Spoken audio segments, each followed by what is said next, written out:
Nasıl?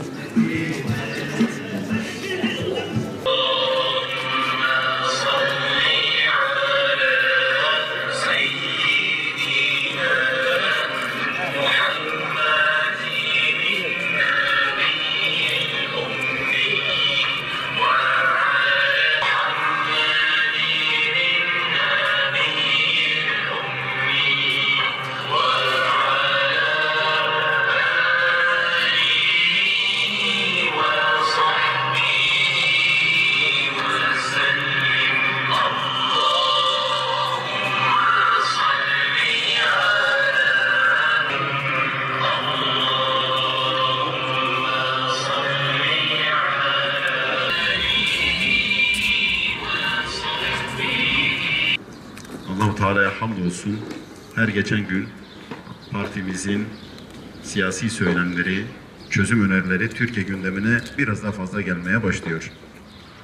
Siyasi söylemimizin Türkiye'de karşılığının olduğuna hep beraber şahit olduk. Hüdapar'ın, Hür Dava'nın siyasi söylemleri çözüm önerileridir. Bu siyasi söylemler ve çözüm önerileri önce insan, öncelik adalet demenin sadece slogandan ibaret olmadığını ortaya koyuyor. Çünkü meseleye bakışımız insan ve adalet temellidir. İnsan kainatın merkezinde Allah-u Teala'nın eşrefi mahlukat olarak yaratmış olduğu bir varlıktır. Onun dini, aidiyeti, milliyeti ne olursa olsun hürmete layıktır, hizmete layıktır. İnancının bir anlamı yok.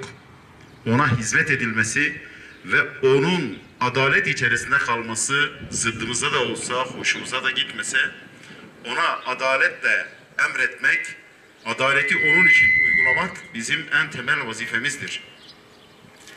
Adalet ise olmazsa olmazımızdır. Meselelere bu bakış açısıyla insanlık onurunu ve adaleti merkeze alarak bütün sorunlara çözüm üreten Hüdapar'ın toplum tarafından nasıl karşılandığını hep beraber gördük. Bizim gözümüz halkın cebinde değil ki. Bizim gözümüz nerede? Bizim gözümüz iki şeyde. Rıza-i bari ve cennet. Bu iki ücreti Allah bize vaat ediyor. Dolayısıyla bizim ücretimiz, her bir Hüdaparlı kardeşimizin ücreti, alemlerin Rabbi olan Allah'ın katındadır. Hiçbir şekilde halkımızın cebine göz dikmedik, Allah'ın izniyle göz de dikmeyeceğiz. Hüdapar olarak bizim manifestomuz. Lütfen herkes Hüdapar'ın seçim beyannamesinin girişinde, devletin tanımlanması yeni anayasa bölümünde bu manifestoyu çok güzel bir şekilde okusun. Bu kavramlara kafa yorsun. Bu kavramların üzerinde düşünsün. Bu kavramlar hakikaten büyük bir müktesebatın ve tecrübenin, bilgi birikiminin ürünüdür.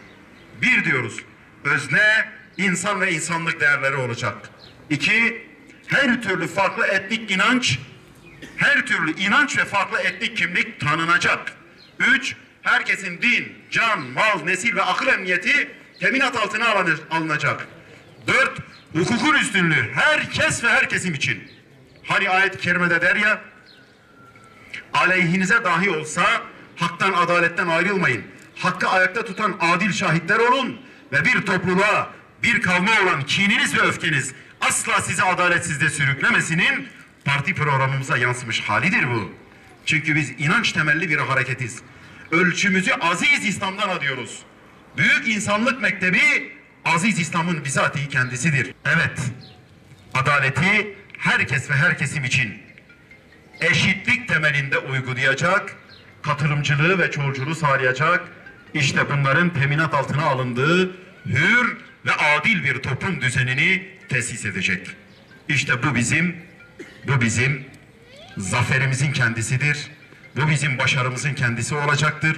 Şu anda bu aşamanın öncesinde olduğumuz için ortaya koyacağımız çabaları Rabbimiz ondan sonra, yani artık adalet devleti oluştuktan sonra, din, can, mal, nesil, akıl emniyeti garanti altına alındıktan sonra, özne insan ve insanlık değerleri olduktan sonra ortaya konulacak, devletin bütün imkanları sende olacak. Ondan sonra ortaya koyacak çabaları da önemsiyor ama kesinlikle bunun kadar değil. Öncesinde ortaya konulan helal çabalar, mütevazı çabalar, yiğitçe çabalar, fedakarca çabalar, meşakkate, zahmete ve sıkıntıya katlanır çabalar, her türlü kınayıcının kınamasına açık olan çabalar, her türlü suçlamaya maruz kaldığımız çabalar, her türlü engellemeye maruz kaldığımız çabalar, üzerimize ablukaların konulduğu çabalar. Bunlar değerlidir kardeşlerim. Bizim sevap kazanmaya ihtiyacımız var.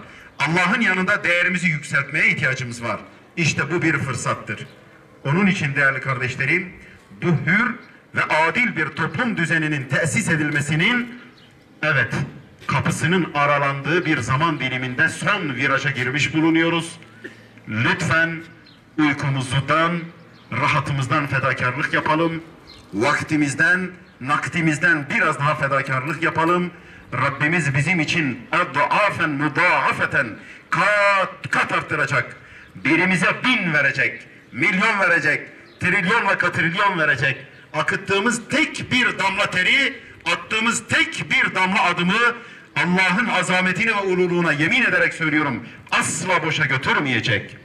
Onun için dil ve üslup noktasında başka insanlarla gereksiz yere kısır tartışmaların içerisine girmeden davamızın hür ve adil bir toplum düzenini bütün insanlar için, bizden şikayetçi olan, bizi sevmeyen insanlara dahi bu adil ve hür düzeni tesis edeceğimizi anlatalım, izah edelim, bu çabayı gösterelim.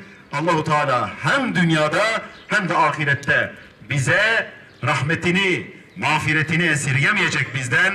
İnşallah dünyada rahmete, merhamete, berekete, sıhhat, selamet ve afiyete kavuşacağız. Ondan sonra ahirette de rızayı bari ve cennete kavuşacağız inşallah. Gazamız mübarek olsun. Allah bizimle beraber olsun.